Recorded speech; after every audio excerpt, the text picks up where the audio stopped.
appoints high-ranking officials, serves as commander-in-chief of our armed forces, can issue pardons, and can veto and advocate for legislation. But what are we to do when the president is incapable of performing these duties? Last June, the American public saw with their own eyes what many knew to be true, but would not dare to admit publicly. Our sitting commander-in-chief was suffering from severe cognitive decline, as evident by this video, which I will now show.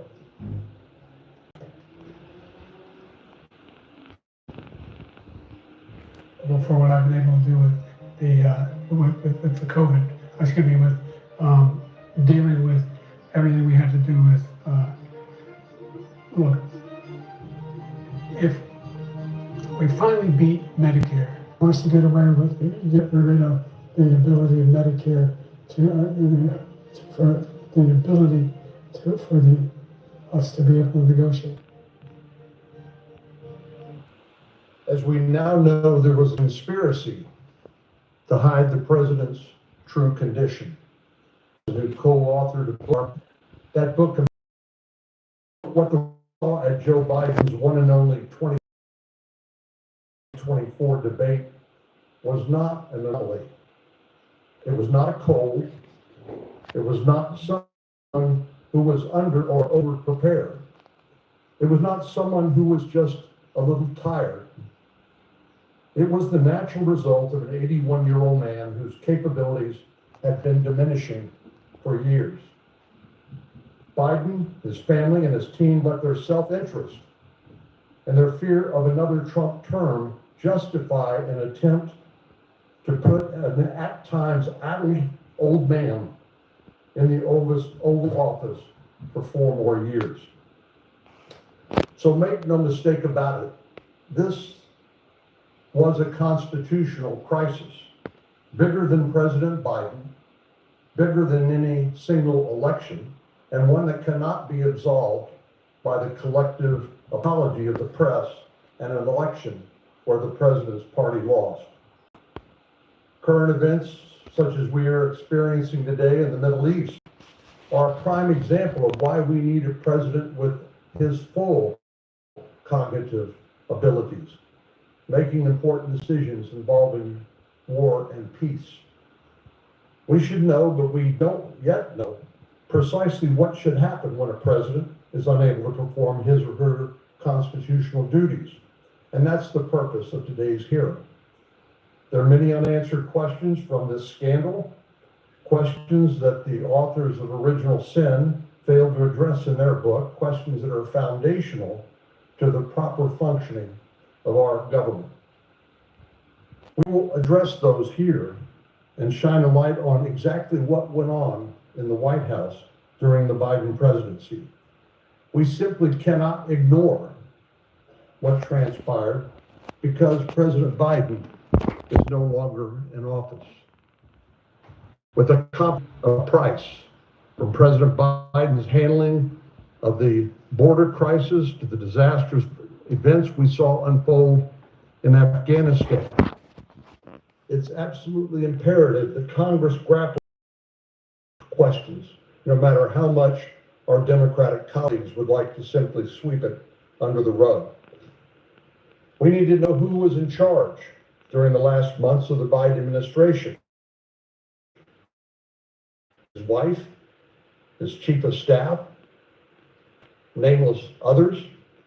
None of these people were elected by the American people, nor were they authorized by the Constitution and laws of the United States to carry out the duties of the President of the United States. The 25th Amendment provides a roadmap for succession in instances of presidential incapacity. Section 4 gives the Vice President and a majority of the President's cabinet the authority to challenge the President's ability to carry out the functions of his office, subject to a vote in Congress.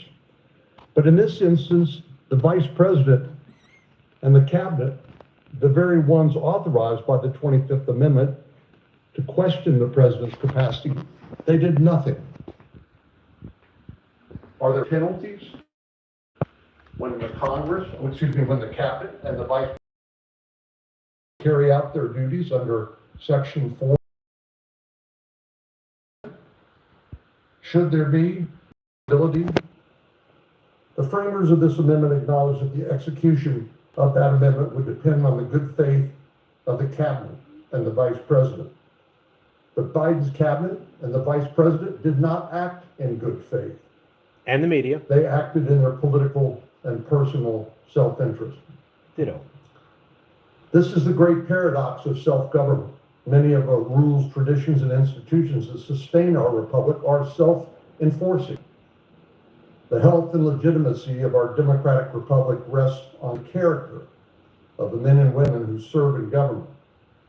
As a government, it is imperative that we have clear contingency plans when emergency strikes. And yes, it is an emergency when we have a sitting president who's unable to discharge the duties of that office. The concerns raised by this incident stretch far beyond the bounds of partisan politics.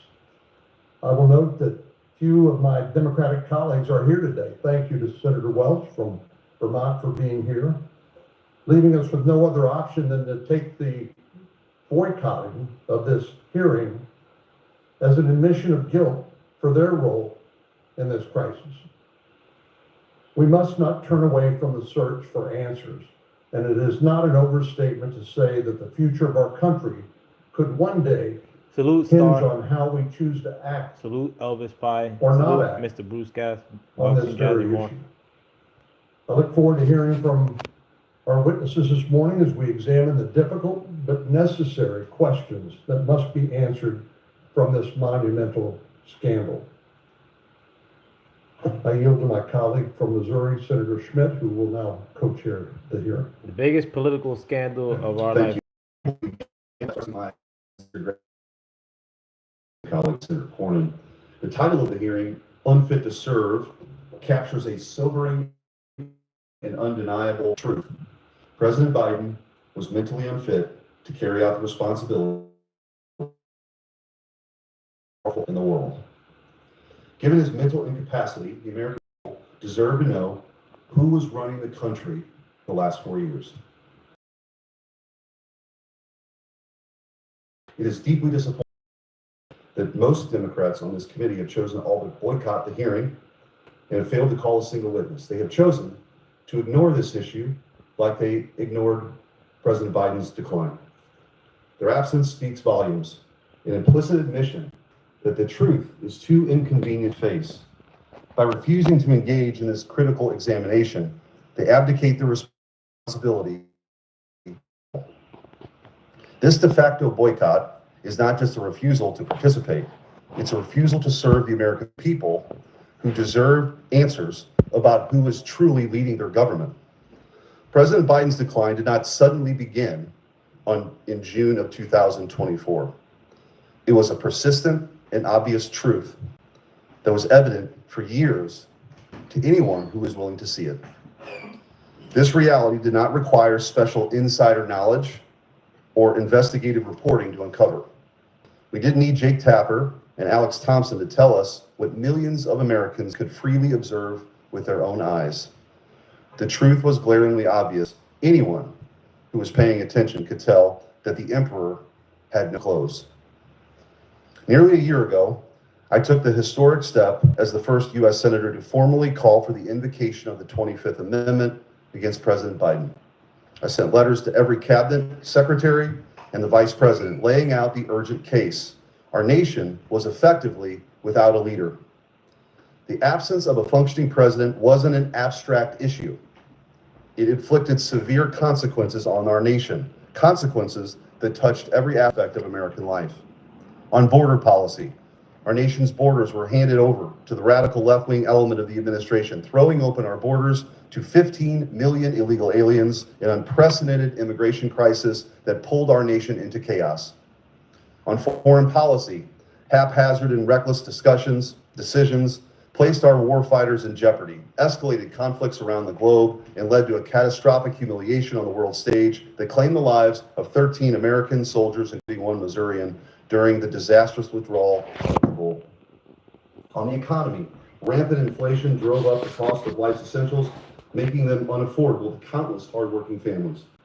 In the realm of culture, the regime censored free speech, closed down churches, targeted traditional Catholics and parents at school board meetings, let an unelected class of left-wing radicals degrade, attack, and lie about our history and our heritage. Which I agree. Again, these are unprecedented circumstances we just went through under the Biden administration. The media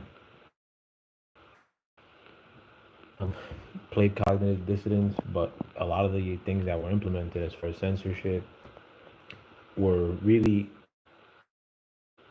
leaned into during the Biden administration. You notice that Biden had mental acuity issues the last 4 years. You could have been censored on this platform, so on and so forth. A lot of these overreaches were implemented more than ever during his administration. But we'll continue. Poisonous anti-Western suddenly became the official White House policy. All of this was done not in isolation. It was sustained, defended, and covered for by an alliance of elite institutions, from the media to the so-called expert class to big tech to the federal bureaucracy itself. When we speak of collusion among elites or the so-called deep state, we're accused of being conspiracy theorists. But this was no theory. It was plain and overt, out in the open for everyone to see. For 4 years, we had a president who could barely string together coherent sentences after 6 p.m. Yet, this glaring fact went unreported, undiscussed, and unaddressed. Why? Because the Democrat Party, corporate media, federal bureaucracy, and big tech companies collaborated to conceal the truth from the American people, not out of ignorance, but because it advanced their own interests.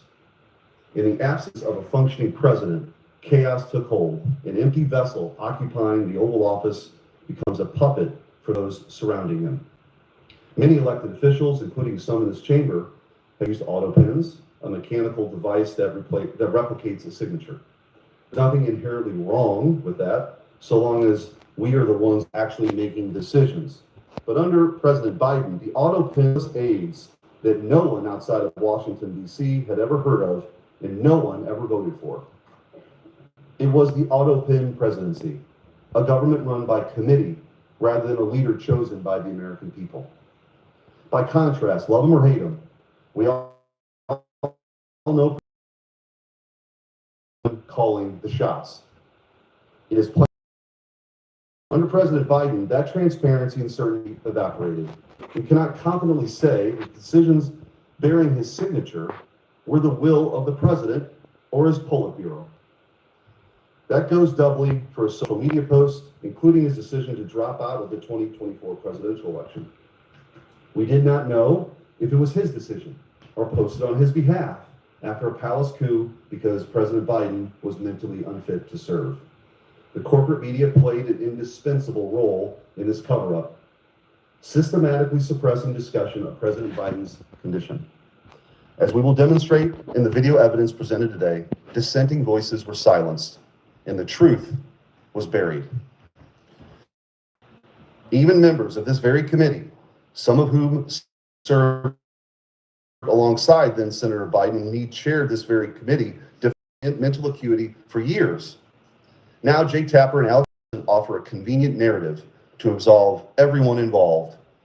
The media was overtly protective, the cabinet was incompetent, and Robert Hur said the president was merely a well-meaning man in aviators who liked ice cream. It is the tired, evasive refrain of the politician caught in a lie. Mistakes were made. Yes, mistakes were made. And every participant in the cover to the cabinet is jointly and severally liable for what may very well be the greatest deception in our nation's history. Even their apologies today are framed in a way that absolve them from responsibility for this crime against the American people. They apologize for having missed the story. They didn't miss anything. They actively chose to ignore or run cover for the people in power. The Biden cabinet rarely met, And some members, like former Secretary of Transportation Pete Buttigieg, deliberately distanced themselves from the president to maintain plausible deniability. Even members of this committee were part of the Great Deception. The Monday after Biden announced he would not seek re-election, one member called the idea of invoking the 25th Amendment outrageous, insisting the debate performance does not reflect who he is or his capacity to govern as President of the United States. Another member repeatedly vouched for Biden's fitness, declaring, Joe Biden is fit, capable, and ready to serve another term. And later, this is a man who is sharp, who is on top of his game, who knows what's going on. Yet another, during the 2020 Democrat presidential primary, alluded to Biden's decline, but quickly retracted his remarks when it became politically expedient. After the debate, yet another member praised Biden's strong delivery of remarks to NATO as evidence of his capacity to lead. The purpose of this hearing is not to interrogate Biden officials or partisan reporters, though they should be held accountable. Instead, our focus is to identify and rectify the systemic weaknesses that allowed this situation to fester unchecked. Our distinguished witnesses, experts in White House transparency, operational procedures, and executive power will assist us in diagnosing these flaws. While the House and Senate pursue fact-finding missions to hold these responsible to account, our mission here is to chart a path forward. We cannot allow another weekend at Biden's presidency with its glaring national security vulnerabilities papered over that the governance of a shadowy, unelected figures is a legitimate substitution for a functioning president. It is not. The American people cast their vote for a president, not a faceless apparatus. Article 2 of the Constitution vests immense authority in the President of the United States, a single individual. With that extraordinary power comes equally profound responsibility. At the Constitutional Convention, our founding fathers debated giving the President the title of Defender of the Rights of the American People. The security and well-being of the American people and their rights must take precedent over personal ambition. It is often said that power corrupts. I believe that power reveals. Over the past 4 years, this cover-up laid bare a disturbing reality. The left and the corporate media place their pursuit of power above the welfare of your families and your country. They dismissed your observations, urging you to not to trust your own eyes. We have a solemn duty to call this what it is, an abdication of constitutional duty. As was stated in Federalist 51, ambition must check ambition. If the president is mentally unfit to serve, we need a dependable mechanism to, at the very least, ensure that the truth reaches the American people. I look forward to the insights this hearing will yield and from our expert witnesses and the discussion that will follow. The public is counting on us to ensure this never happens again, because we won't always be fortunate enough to have a leader like President Trump, who is so unmistakably in command. Senator Welch. Thank you very much. Senator Cornyn indicated the view of the hearing is that there was a constitutional crisis as a result of the cover-up of President Biden's decline. I believe there is a constitutional crisis. It's the collapse of Congress asserting its Article 1 authority to make decisions about the well-being of the American people. What has this Senate debated in the months that we've been here, other than nominations? Have we discussed the possible debt? Have we had any discussion about the abdication of congressional spending authority by the impoundment actions of the administration? Have we had a discussion about climate change that is causing havoc throughout the world? What we've done is gone to the floor and haven't debated. We've gone to the floor and voted on nominations.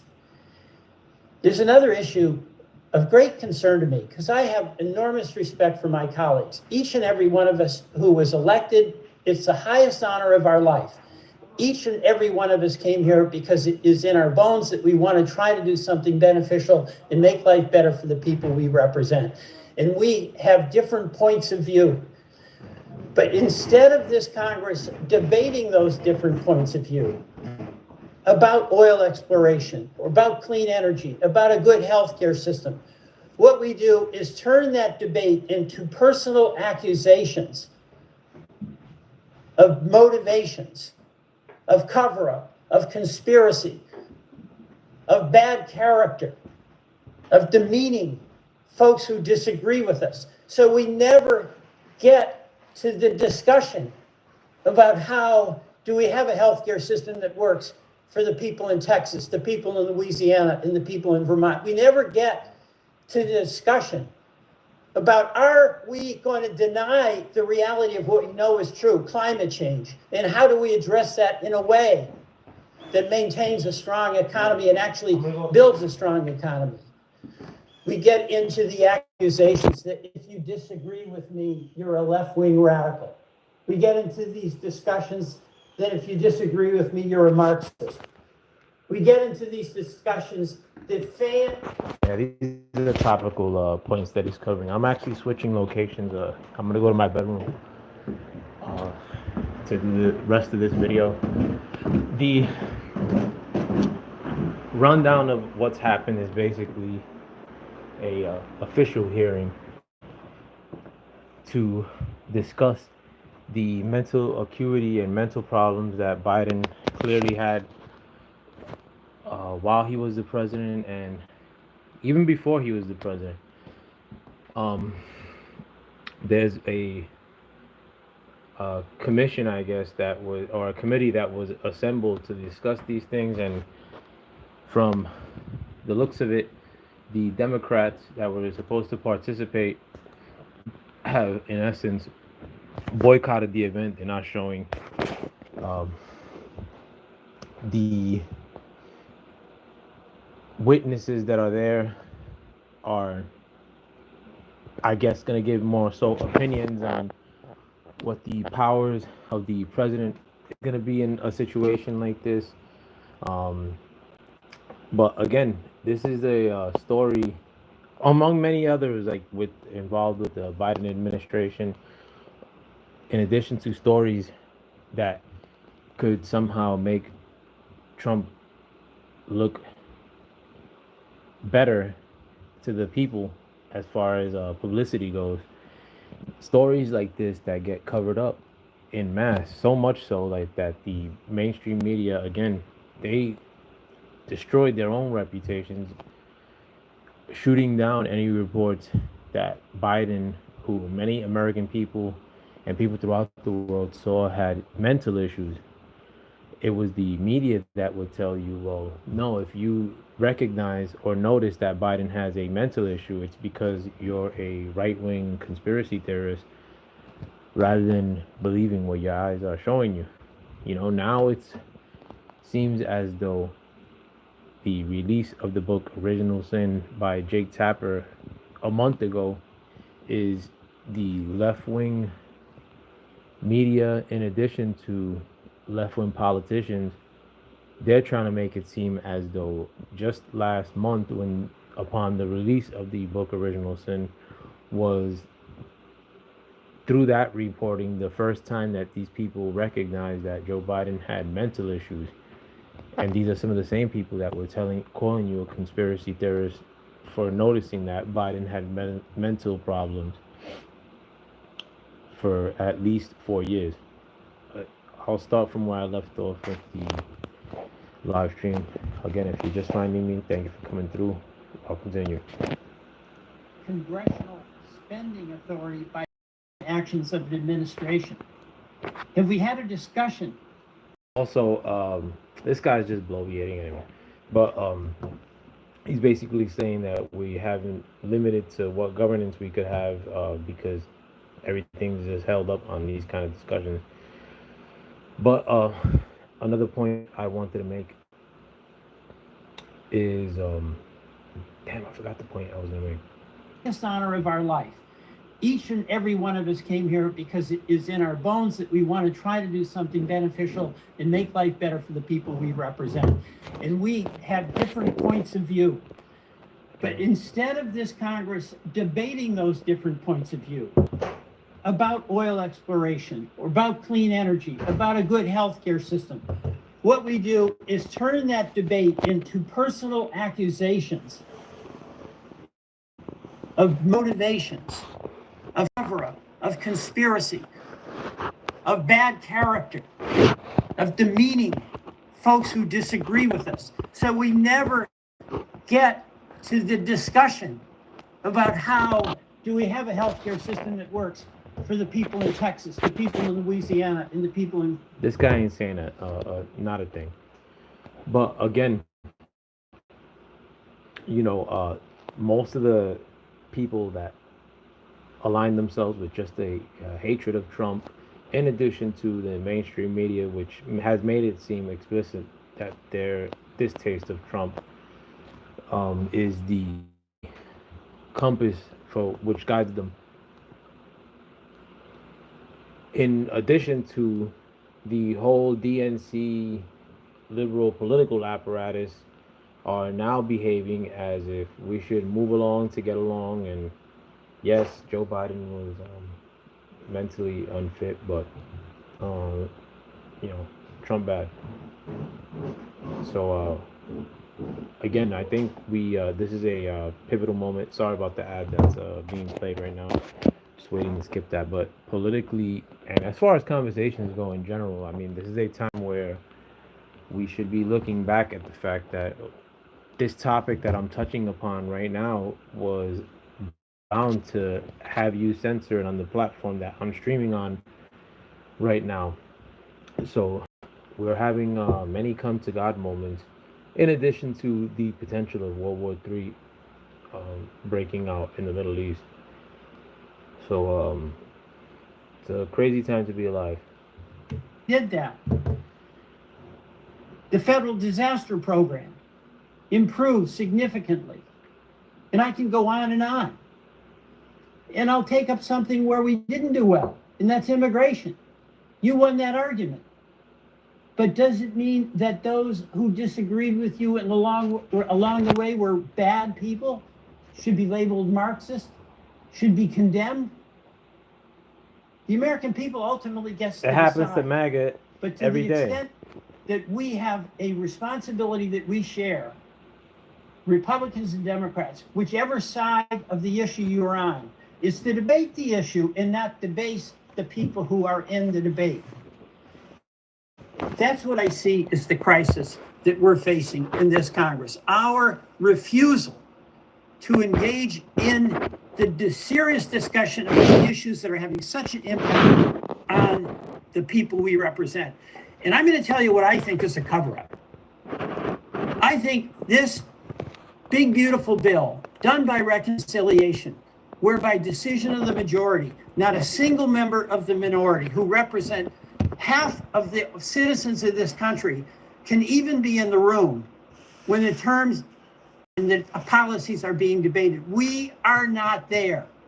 That is what I call a cover-up, because our responsibility to the people we all represent is to debate healthcare, is to debate our budget, is to debate about the debt that we're going to be leaving future generations.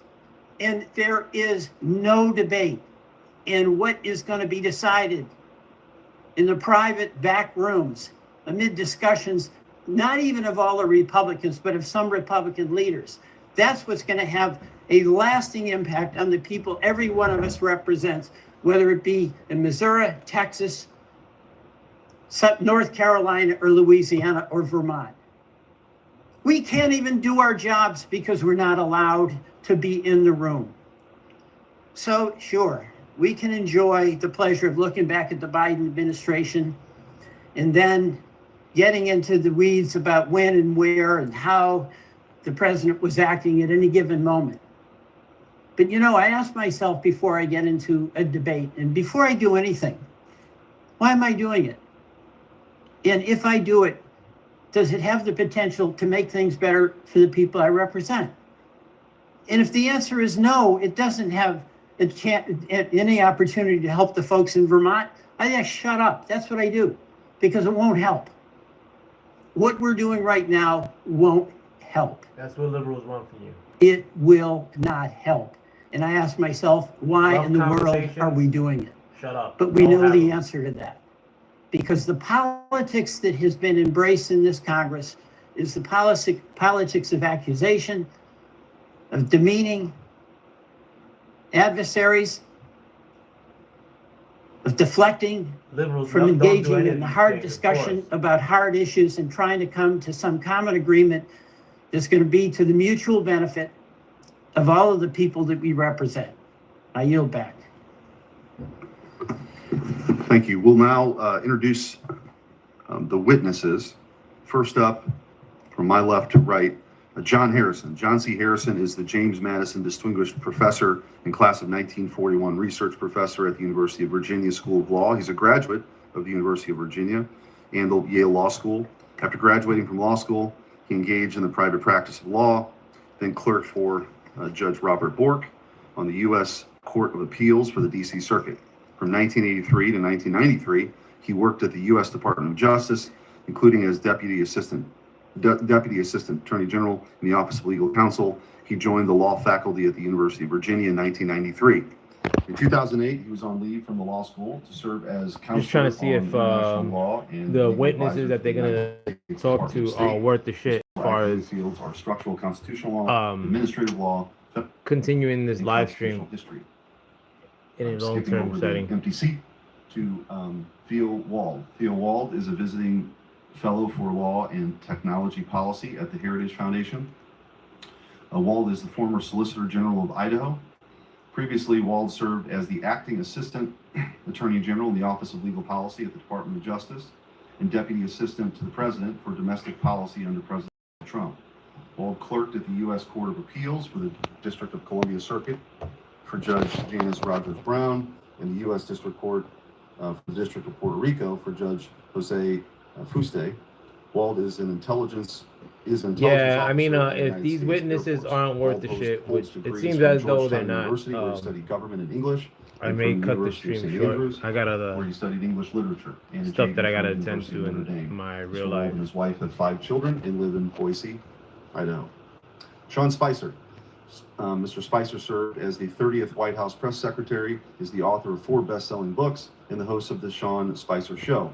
Mr. Spicer previously served as communications director and chief strategist of the Republican National Committee and worked for several members of Congress. He currently serves on the board of visitors of the U.S. Naval Academy, holds master's degrees from the U.S. Navy War College, and is in his 26th year of service in the U.S. Navy. Mr. Spicer is a native of Rhode Island and resides in Virginia. It is I think I know the tradition Spicer. of this I'm not committee sure. that all witnesses will be sworn in. If you please rise, I'll swear you in now. Raise your right hand. Yeah, this is Do Sean you swear that Spicer. the I think he testimony was you're about to a give before this committee will be the press truth, guy under the whole Trump truth, and administration. nothing but the truth, so help you God? I'm pretty sure that his insight is mostly gonna cover the relationship between Karine Jean-Pierre and Biden's other Thank you, Speaker Smith. press secretaries The as well. committee has asked me to discuss Congress's power to regulate with a process by which the president's signature is affixed to a document other than a bimanual signature. That is to say, the use of an auto pen Oh, or wow. similar technology.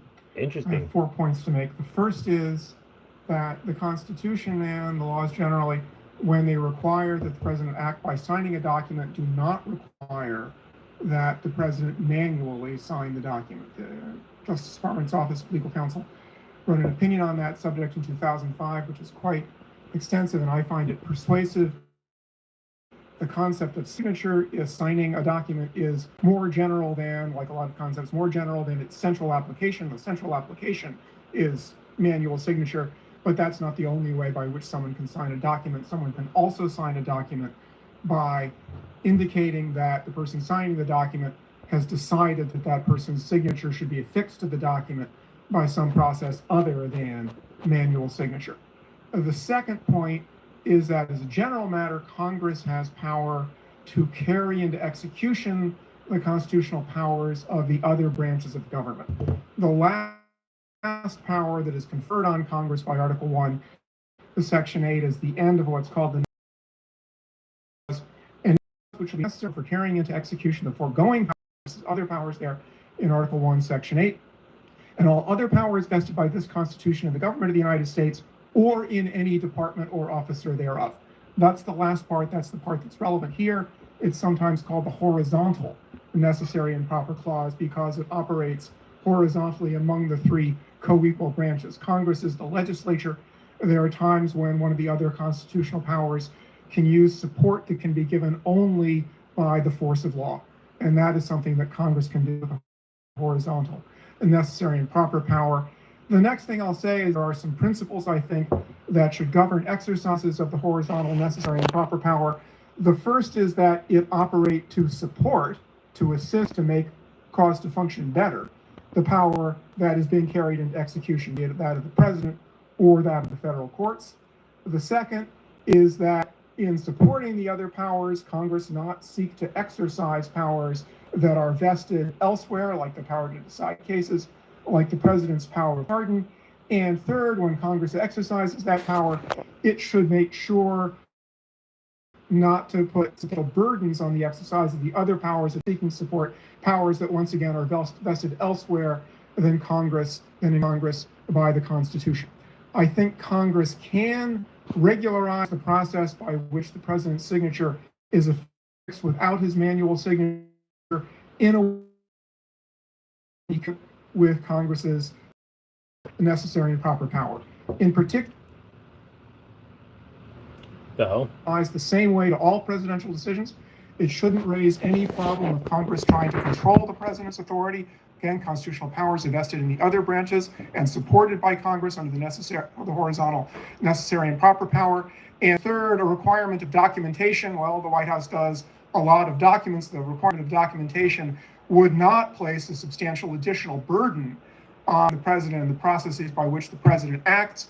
And I would suggest that if the committee consider legislation along these lines, that it inquire into the paper flow process currently used in the White House so that any statute Congress enacts will make that process work better rather than burdening it, making it not work as well. Thank you. Thank you. Mr. Wall. Senator Corbin, Senator Schmidt, members of the committee, thank you for the opportunity to testify this morning about how the cover-up of President Biden's mental decline endangered America's national security and undermined the Constitution. The U.S. Constitution vests executive power in a single person, the president. At the founding, the president exercised the executive power through only a small group of trusted advisors and personnel. In fact, President Washington had a 4-member cabinet. Today, the president directs a Leviathan executive branch with 15 cabinet departments and at least 4 million full-time executive branch employees. The executive branch proliferation has a single source of democratic legitimacy, that by order of U.S. Constitution's Article 2, the president is both elected by the American people. Traditionally, the president actions and authenticates those actions through his signature. His signature is required for the most significant actions he may undertake. To sign an executive order, most important action of all, sign a bill. This is has a potential to be spicy as far as hearings go, because we're, again, most or at least one half of America is now discovering that Joe Biden had mental acuity issues. But this is likely, which I didn't know the hearing was going to pivot to that direction, a discussion regarding the use of Biden's auto pen. A auto pen is a apparatus in which a signature is put on certain documents. There's been stories regarding Biden's use of auto pen, the frequency of the use of his auto pen, how it's unprecedented how many times he's used it in comparison to other politicians and presidents, especially, and how a lot of pardons that Biden issued on his way out of office were mostly issued by auto pen, in addition to a lot of funky legislation. So, I mean, this is very interesting. Fauci, General Mark Milley, and more that were issued. Yeah, he's actually speaking right now regarding the people that were pardoned. I'll rewind it. The Oversight Project's research has found that the Biden White House first deployed the auto pen to affix President Biden's signature to a proclamation on day 5 of his administration, and that there were at least 3 different auto pen signatures in use throughout President Biden's tenure in the White House. In June 2022, the Biden White House began deploying the auto pen to sign clemency warrants and executive orders. Auto pen use skyrocketed from there. We found that of the 51 clemency warrants issued during the Biden presidency, over half, 32 in total, were signed with an auto pen. And these include some of the most controversial acts of clemency of the Biden presidency, including death row commutations and the preemptive pardons of members of the Biden family, Dr. Anthony Fauci, General Mark Milley, and more that were issued in the final days of the Biden presidency. We reviewed President Biden's schedule in his publicly available media and were unable to find any record of President Biden's personally approving these actions, such as a statement issued by the president himself to reporters. In addition, we found that the Biden White House used the auto pen to affix President Biden's signature to clemency warrants and executive orders while the president himself was in Washington, D.C. for at least some of that day, and thus presumably available to sign important executive actions. Finally, we found multiple days where President Biden wet signed a bill into law, but used an auto pen to issue an executive order or for other important executive actions. The Biden White House's widespread use of an auto pen to affix President Biden's signatures to documents that exercise executive powers belonging solely to the president poses significant constitutional, legal, and practical considerations. Once the president's signature is copied and loaded into the auto pen, the machine can sign documents as the president himself would. To be blunt, by using the auto pen, anyone can sign documents as the president himself. Facts. Now, to be clear, I'm not here today to suggest that the auto pen is bad. It's just technology. I'm here today because of questions concerning President Biden's capacity and whether the auto pen was used to usurp presidential power or to conceal the president's decline. As the sitting president's mental acuity declined, potentially to the point of incapacitation, his administration's expansion of the powers of the presidency raises more questions than answers. Any investigation into this matter should focus not only on whether President Biden directed or authorized subordinate staff to take action in certain instances, but whether he had the capacity to do so at all. The 25th Amendment lays out clear procedures for what to do when the president is incapacitated. It was carefully drafted and informed by our nation's history. The Biden administration ignored it all to aggrandize executive power and push the country further in their preferred ideological direction. It is our obligation at this point to get to the bottom of these issues and to ask the important question as to whether or not the auto pen and other devices were used to cover and obscure President Biden's mental decline, undermining our national security and also the Constitution. Thank you for the opportunity to testify this morning. Right on time, pretty impressive. Thank you. Mr. Spicer.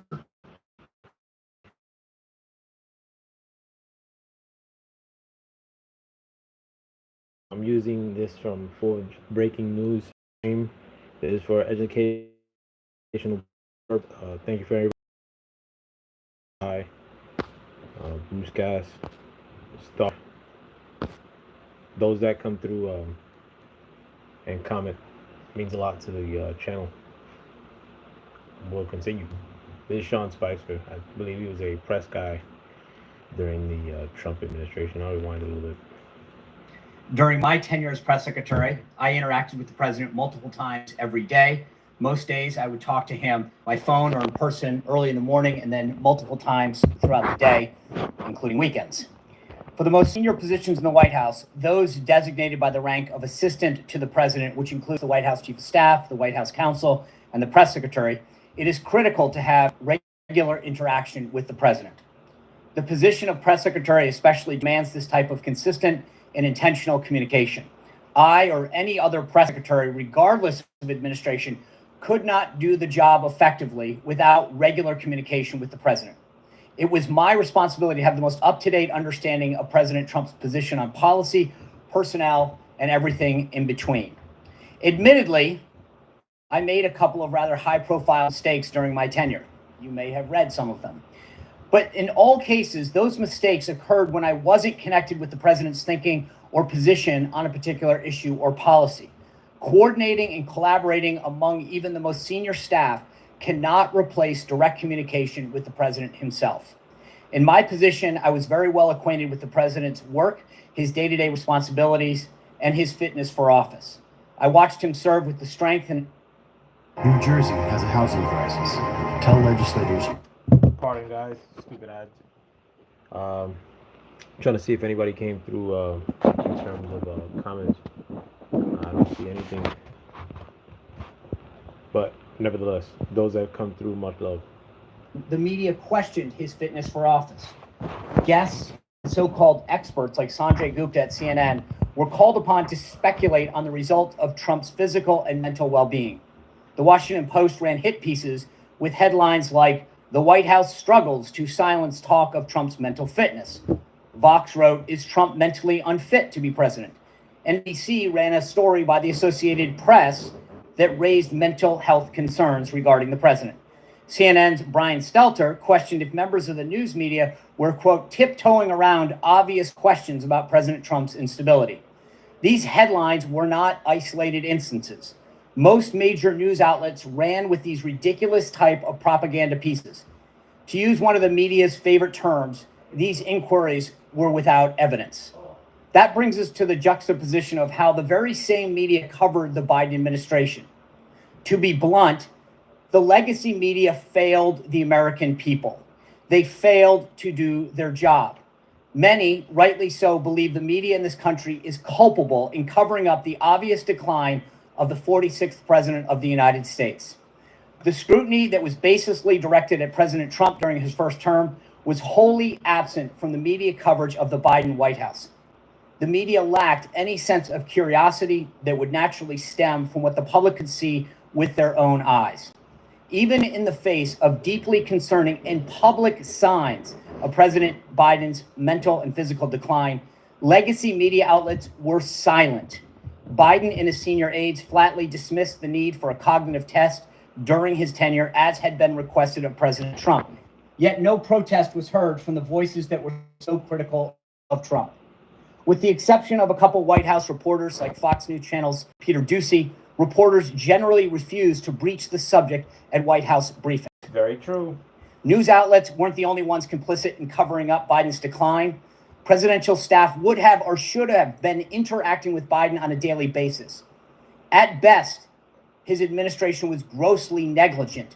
At worst, Biden's staff actively concealed his fitness for office. When White House Press Secretary Karine Jean-Pierre said President Biden could run circles on her, there were only two possible conclusions: that she herself was in poor health and in need of medical assistance, or that she was lying. There is no question that a vast difference between how President Trump interacted with his staff and how President Biden did. Whether one supports President Trump or not, he is clearly the most accessible and transparent president in modern history. And there is no question who is running this country. The same cannot be true said of President Biden. It is the president who is elected by the American people. The role of staff is to execute his agenda and policies. I thank the committee for holding this hearing so that going forward, the American people can have the confidence in who is running the country and making critical decisions. The American people deserve no less. Thank you for those opening statements. The minority did not call any witnesses this hearing. They have chosen to ignore the hearing as they chose to ignore President Biden's mental decline. But we do have a short video of some previous statements from Biden administration officials and Democratic Party officials telling us not to believe our lying eyes. We can play the video. This is good. Does the president have the stamina, physically and mentally, do you think, to continue on even after 2024? Duh, you're asking me this question. Oh my gosh, he's the president of the United States. You know, I can't even keep up with him.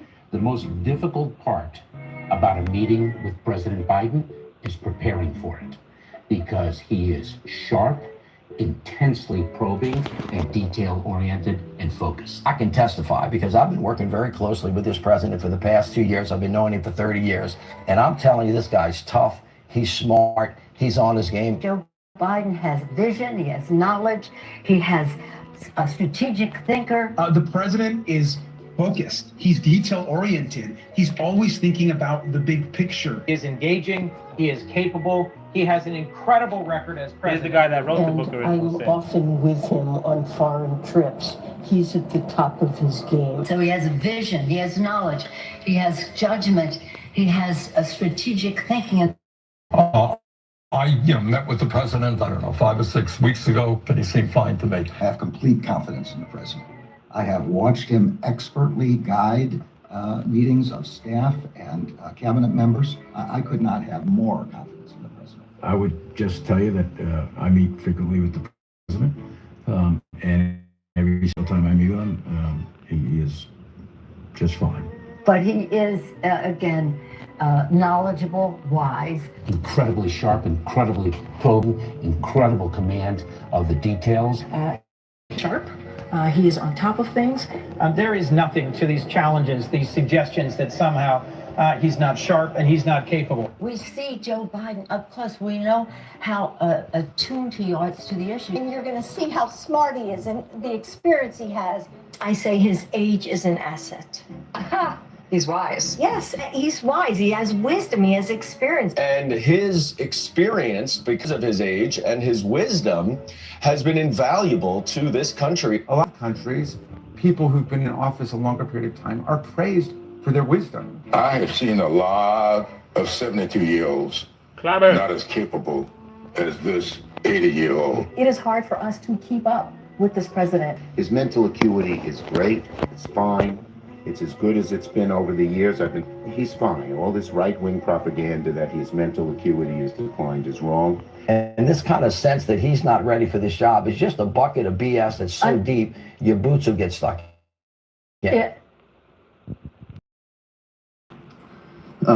Professor Harrison, I do want to ask a couple questions. I just want you to presume for a moment that that a pardon was issued under President Biden's auto pen signature, but issued without his direction.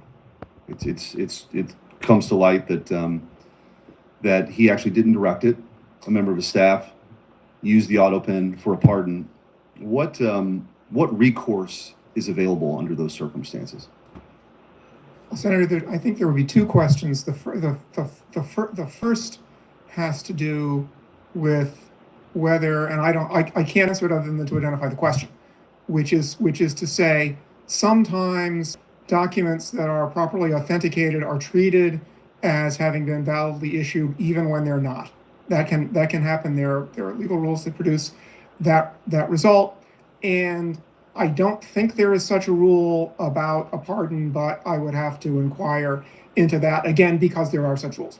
The other thing I'd say is that for a pardon particularly, the only situation I can think of that clearly would bring into question whether the pardon was valid, which was the first question, was if the government sought to prosecute someone and the person who reportedly received the pardon offered the pardon as a defense, then the government might say that no, the pardon was invalid and therefore you weren't pardoned, you're still subject to prosecution.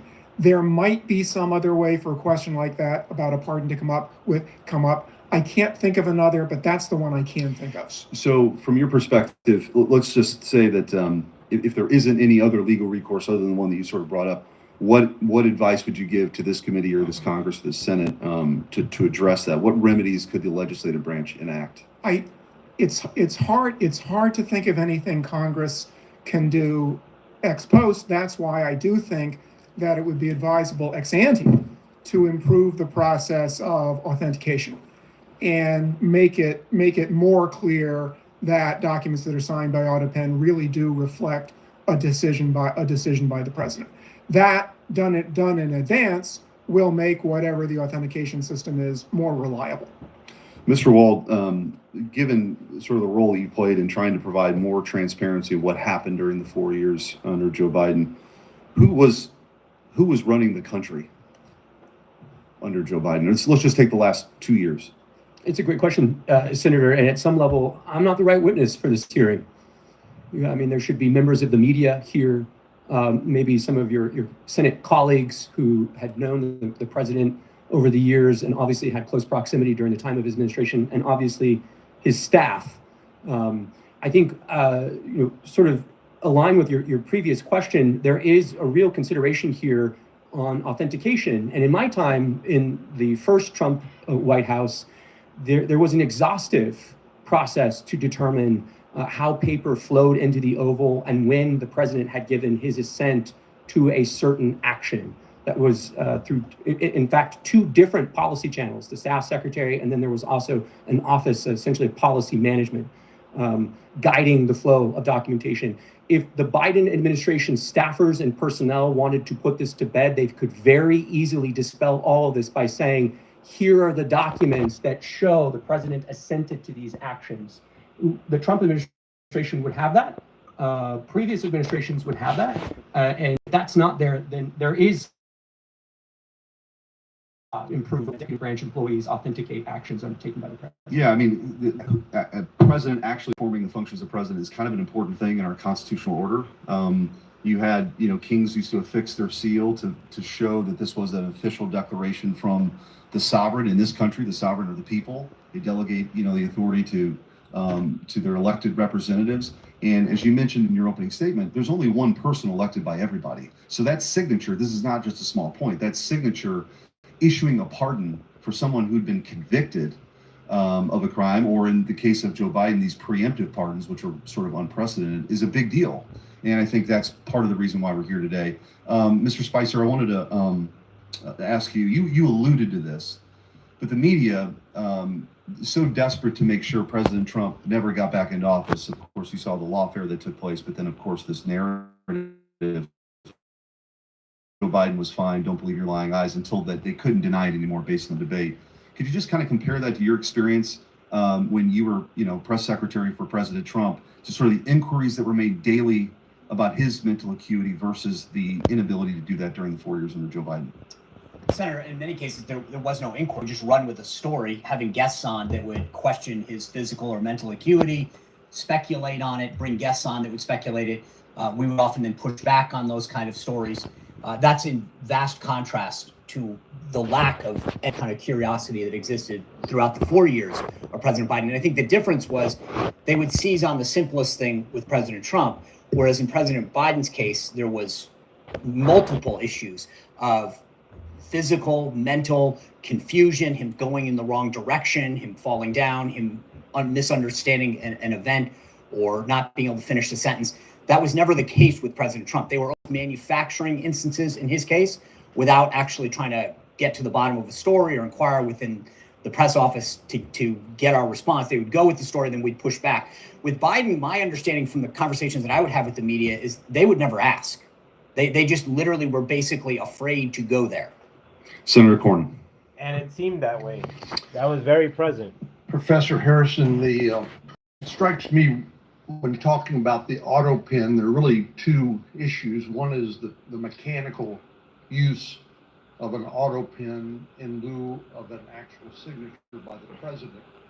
But it seems to me that we're confronted with the more important or more fundamental issues is, did the president know that the auto pen was being used for that purpose? And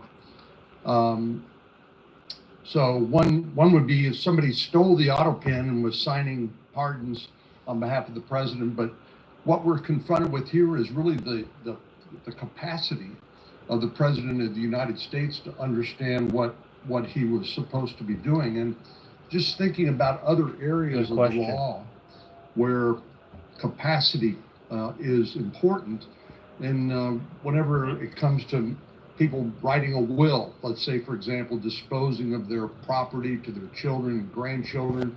It's a very good debate to be had. Alas, I wasn't anticipating doing this stream, but this is a topic that I touch upon a lot on my channel, as far as the mental acuity of Joe Biden, the present mental decay of Joe Biden, who wasn't much in terms of fitness mentally during his presidency. It wasn't something that was overblown by conspiracy theories or right-wing media. It was on display for the American people to see. The left-wing media, the media at large, politicians made it seem as though they had good accounts of Joe Biden and that he was wheeling and dealing behind the scenes and there was nothing to see here. And we now know that that was all a fabrication. It's something, again, that I've covered on my channel in depth, but was probably deemed as more conspiratorial or a conservative talking point to notice that Joe Biden was having extreme difficulty in day-to-day operations during the time in which he was president, whether that be with speech, falling, etc. Now, June 18th of 2025, you have a actual Judiciary Committee hearing on the questioning a lot of these things that are now under question when we look back at Joe Biden's presidency. A lot of his executive orders were signed by machine, basically auto pen, and the debate should be had whether Joe Biden was cognitively with it in order to sign these executive orders and pardons into effect. We should be looking back in hindsight at every step of the Biden presidency to see who was making decisions under a real microscope, and see who took part in all this stuff and really have these conversations out in the open. Again, this is a topic that was censored on the platform I'm on now, and the mainstream media, in cooperation with a lot of politicians, were very sneaky in how they were discussing Joe Biden. And especially when you compare it to how hard they go in on Trump in the past and even now.